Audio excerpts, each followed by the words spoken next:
E é isso aí, pessoal, o Porsche Macan 2019 recebendo essa super atualização, olha só, instalação do volante já mais moderno, então a gente vai atualizar o carro com a geração do volante mais nova, lembrando que os comandos do volante 100% operacionais, tá?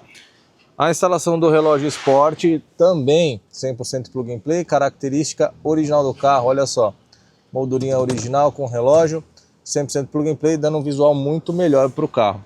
E aqui a instalação do console central, vamos remover esse console com os botões analógicos e vamos colocar o console já mais moderno da geração mais nova.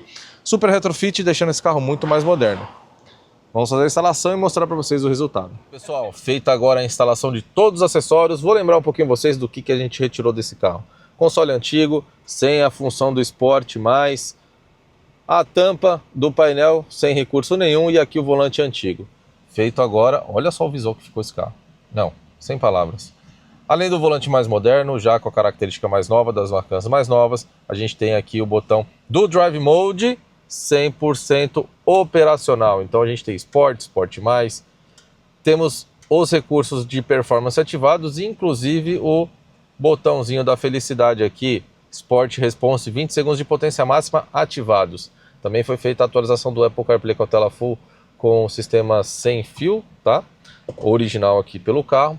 O relógio Sport, que dá um acabamento com um visual muito mais esportivo aqui para o carro, mantendo as características originais da moldura 100% plug and play.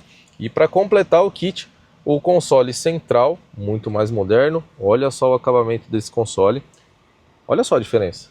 Então a gente deixou o carro muito mais novo, muito mais moderno.